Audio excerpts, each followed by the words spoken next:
Who really wants and needs wealth management and financial advice? Is it the wealthy? Or is it new investors? Is it the young or the young at heart? We're Bamboo, and for the past 5 years, we've engaged with financial advisors and wealth managers from banks, RIAs, and fintechs from all over the world. And we find that there are some preconceptions, or more so, misconceptions of certain market segments, which can then lead to missed business opportunities. So we wanted to create a platform to bring individuals from different backgrounds to voice their thoughts. Throughout this video series, you'll hear from people from all walks of life, people that you may not encounter very often as an advisor today. You'll hear their opinions, beliefs, and fears about investing or personal finance. And then you can make the judgment. Were you right? Or did your opinion change? This is Perspectives.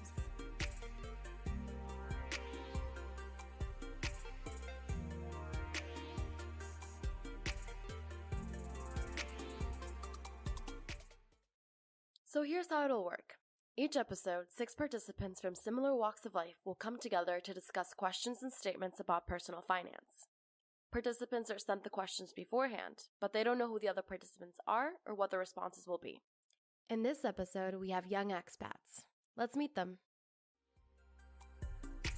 Hi, my name's Kate Jory. I'm Australian. I'm 26. I've been an expat for 4 years. I spent my first 3 years in South Korea in Seoul, and then I've been in Singapore as an expat for the last year.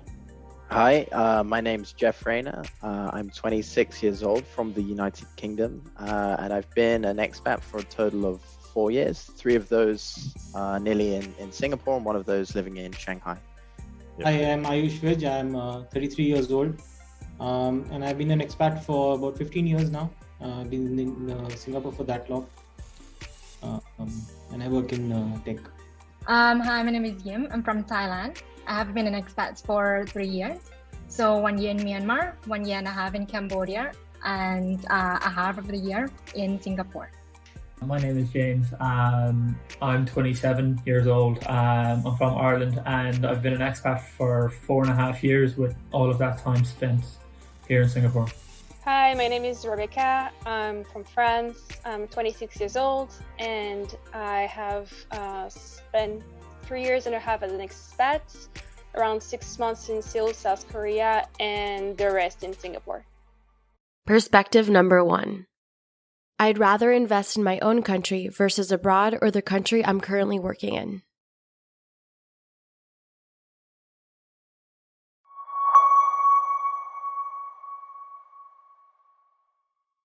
I think a lot of this depends on what kind of investing you want to get yourself involved in. I mean, for me personally, if I was going to get involved in real estate, then I would definitely be investing in my home country. But in terms of, I don't know, getting involved in the stock market or cryptocurrencies, I mean, that's not really, that doesn't depend on where you're living. I mean, you can do that from anywhere. So, but for me personally, yeah, I would definitely choose to invest in my home country. I would probably say that whether I like to invest in my own country or abroad depends on the liquidity of the investment. If it's more of a long-term investment, I always do it back home because it's somewhere that I know that I'll always have access to. Anything that I do investment-wise in any of the countries that I've lived in has always been something either short-term or highly liquid that I can get out of if I need to leave the country. So for me, when it comes to investment, I invest both in my home country and the country that I'm working in. Because number one, like invest in my own country, I would say it's easy because I already have my saving accounts there. And now with like everything is online, right? I can just invest online, invest through my mobile banking app, which is I can do that even I'm in Singapore or in any countries. And then I also invest in other countries, which is like now there are a lot of investment apps, right? You can just buy stock from everywhere, and you can just even choose what currencies you want to use to save or to invest, right? So for me, I do both in my home country and abroad. Yeah. I personally have no desire to be in the UK, short term, medium term, or long term. There are huge tax advantages to me saving in Singapore. So I will do much of my savings in fact, all of my savings are in Singapore. One for tax reasons, and also for the fact that I don't see myself kind of going back to the UK course, I kind of agree on Kate's point, though. You kind of never know what's around the corner, and perhaps it is good to have some security in your, where you've got a passport. But predominantly for me, will be in the country that I'm living in.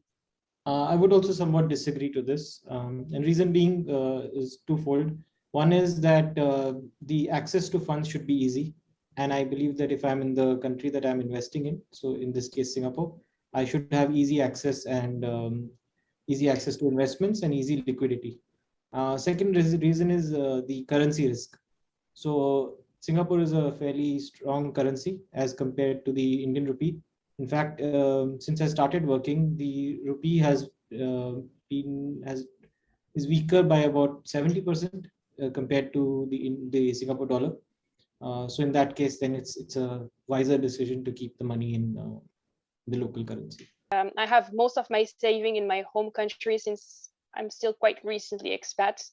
But I would definitely look at investing either in the country that I'm in, or I would definitely prefer something that's really international, something that I can take with me wherever I go, that I can use wherever I am, because I have no idea where I'm going to be in 5-10 years, and this might change. So I wouldn't actually invest anymore in my home country, because this is not where I'd like to go back to, but something where I can move forward and still have investment that I can use wherever and whenever I want.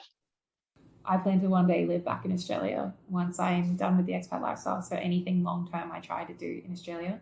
That said, I don't plan on going back anytime soon. So I would agree with what Rebecca said, in the sense that if I do choose to invest in something, and I guess that's what Jane said as well, if I do choose to invest in something, it has to be something that I can take to whatever country I choose to move to next, and something that I can continue to grow in that country as well. So if there's stuff that isn't particularly tied to a specific location, it's better for me. And that's actually a big factor I consider when I'm looking at investing in something, or using a new technology, or getting involved in a new sector of the market.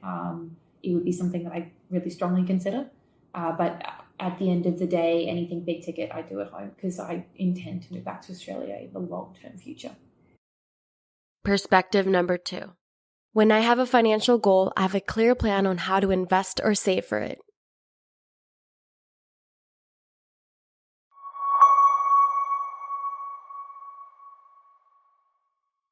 I wouldn't say that I have a plan or a certain amount per month or anything like that. I think I did that once when I was very young. It didn't really work for me. I tend to try to adjust my lifestyle a little bit more and be more aware of what I'm spending in general, which isn't really a plan. It's more just something in the back of my mind. My little guilt trigger goes off saying, don't buy that. Don't go to that brunch. So that would be more so, I guess, a plan as to how that ends up happening. That would probably be the best I can do on that one. It's something that bothers me. I wish I did that better. I have kind of very long-term goals in mind, but what I failed to do is set up kind of those smaller milestones that make it a bit more, that allow you to break it up and make it kind of achievable. I don't have the kind of the monthly, the yearly, the even kind of biennial goals in place, just kind of the bigger, I guess, kind of thinking 5-10 years down the line, and that can lead you kind of month on month. You can save X amount one month, and then the next month you think, oh well, actually I'm going to do this, that, and that, the other, and you can kind of fall short, and think, okay, well I'll make it up next month. So yeah, I'd also disagree on that one. Although I'd like to fall on the agree side. At the moment, I would disagree. Me personally is number one in terms of the clear goal down the line, like 5 years, 10 years. I haven't set it up yet, right? And then the second thing is about the plan. So when I save, I would say I kind of okay, I'm gonna save X amount per month, and then I'm looking to invest in a stocks or whatever to give me a returns Y% per year. So I'm not really connect the dots. So yeah, I would say that's one. And then the second is, for me, I would say is I'm more conscious on my spending to try to save, right? And then when it comes to plan, let's say, okay, I want 15% return per year. And then maybe I will do this for 3 years, but along the way, market situation change. And I would say I found myself like struggle to even like adjust the plan to catch up with the return that I want. Like I'm not talking about like the goal. Yeah. I think there's two sides to this here, where the first part is where if you're setting yourself like a goal each month of like X amount that you want to save, I don't really do that, to be honest. I never really have, and I don't think I will. Even when I do save money, I don't do it per month. What I try to do is that maybe once every 2 or 3 months that I pull my money together and do something with it then. So essentially, I don't have any clear goal in my mind. It's more of the fact that instead of putting my money into a savings account, which I never have, it's never been that goal. But for me, it's always just been having that option yourself of what you want to do, how you want to save. I mean, there's so many different ways to go about this, but I don't have any clear goal in mind. I mean, that could change from month to month. But yeah, I just like to pretty much probably just float my own boat, see what's going on, and invest differently every couple of weeks or every couple of months. So I do take a part of my salary every month, regardless of its range, sunshine, whatever, and I put it into that bucket, and the remaining is then for me to use on my day-to-day. So I think that also came as a habit. It was not there early in my career, but I started that in the later years. Is it because you guys are expats and you don't really have that clear visibility, into what your life is going to be, 2 years, 3 years, 4 years, versus someone that is local and you have clear plans on, I want to get a house by this age, I want to have kids by this age. So does that being expat come into play here, or is it just like, we have a crowd that's not really into planning, I guess? I'd be happy to answer this from my perspective. I mean, I think to some extent, I would probably agree with what you say there. It can come into play being an expatriate. So if I look at the vast majority of my friends who are still living back in the UK, it seems to be a trend that everyone is in a race to kind of buy a house. That's the first goal. The ultimate ambition is to put together enough pounds so that you can put a deposit on a house, and that's kind of the main goal. For me, that is not the intention at all. So I don't kind of fall in line with the conventional goal there. And so yeah, I guess that kind of makes me think, okay, well, what do I want to achieve? And when I look at it and when I think about it, I guess I think, okay, well, I'm in Singapore for now. I guess I'll take a little bit longer time to consider what I want, and maybe not put those plans, the shorter term plans in place immediately. So I think it does come into play for me to some extent. And maybe also, I guess, because everyone is different by nature, the expat community can be quite transactional in the sense that people are coming and going. Are they saying 3 months, 6 months, 1 year, 2 years? Your goals aren't necessarily aligned with those of the people that you're spending time with. So I think that kind of also can come into play.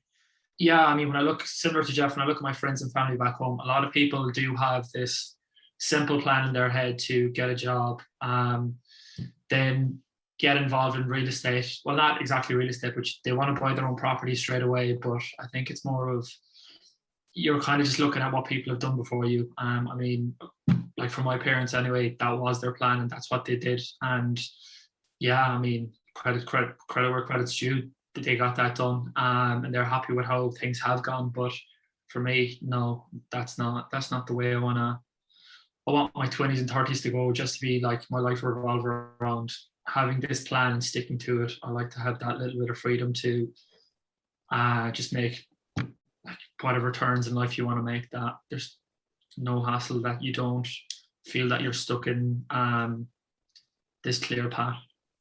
I find that expats tend to be more transactional with their money and have less goals, just because we move around so much and life's more about that experience and less about the goal. Sometimes is at least what I found talking to my friends. It's more about making sure you take every bit of the experience you can instead of being at home where the experience is more the same. So you're more likely to spend money on exorbitant things like cruises to nowhere and like stuff like that if you were at home you probably wouldn't do. You'd rather save.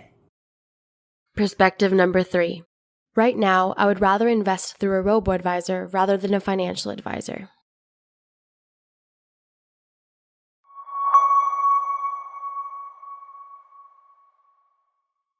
I would probably tend to say that I would disagree and go with a financial advisor just simply because I have one back in Australia. I've not used him globally. I just use him in Australia for a small portfolio that I maintain there and helping me consolidate my assets in Australia. And the main reason that I use the advisor rather than a platform is because I'm in the process of consolidating assets from global bank accounts, global pensions, all that kind of stuff. So I kind of need a person with that experience to help me work out the best tools to be able to do that, and legally how to do that, and all those kinds of things. So that's why I've been using him. And outside of that, I'd be open to trying a robo-advisor for more of a short-term thing. I would slightly disagree, and mostly because I have not used a robo-advisor yet.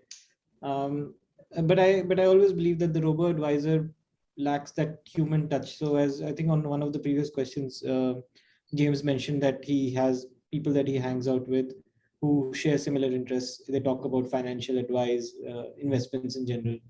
I think the robo-advisor does not offer you that. The financial advisor possibly does. You might go for investing in, let's suppose, the hotel stock, and they might talk to you about the hotel industry or even tourism industry in general. It might spike some other interest in you.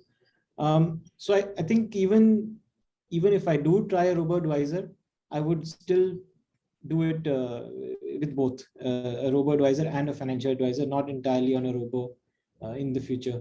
So I'm not really sure.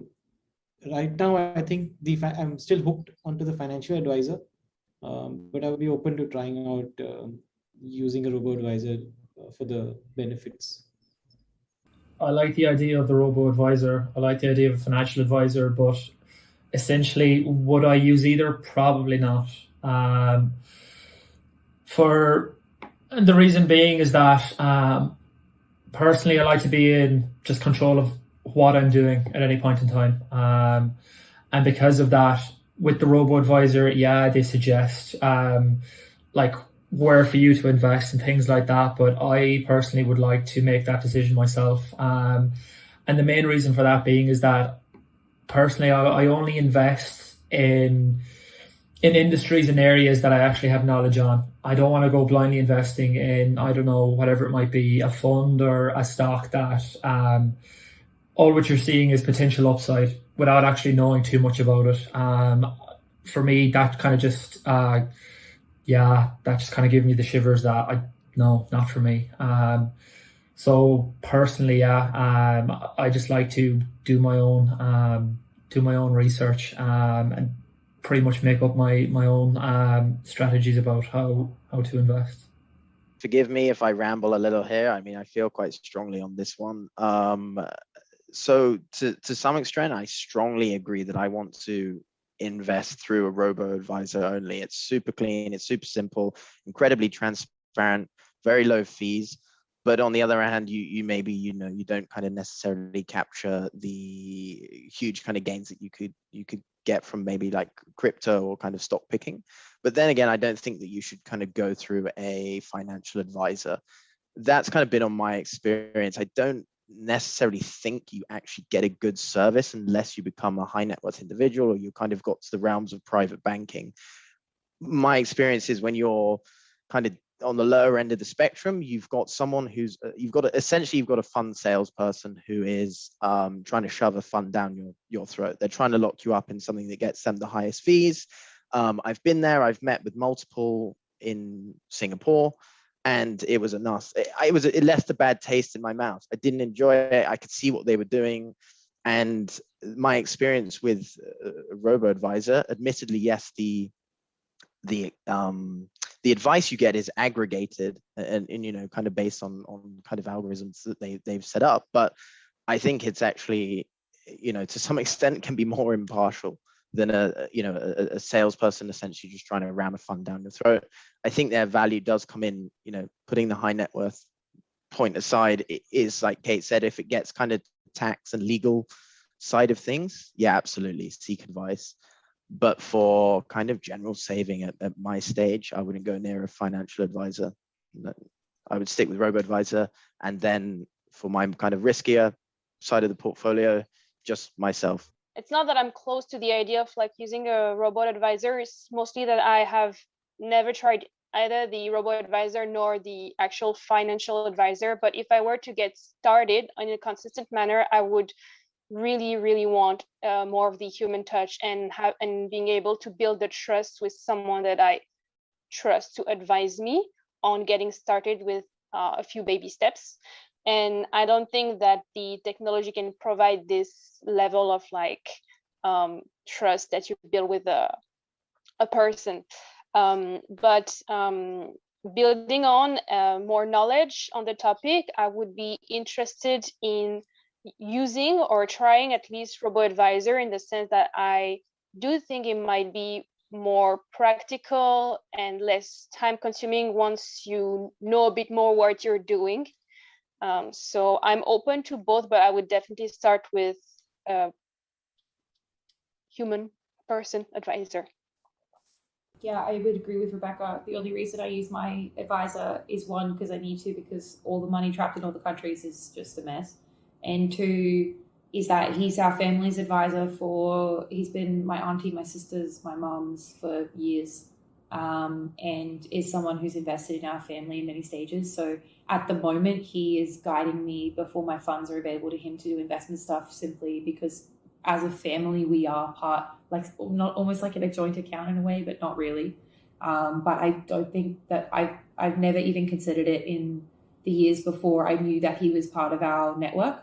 And I would have rejected the idea if it wasn't someone that I knew I could trust with that. Because I'm very untrustworthy with strangers and these situations, because like Jeff said, it just feels like everyone's trying to take advantage of you.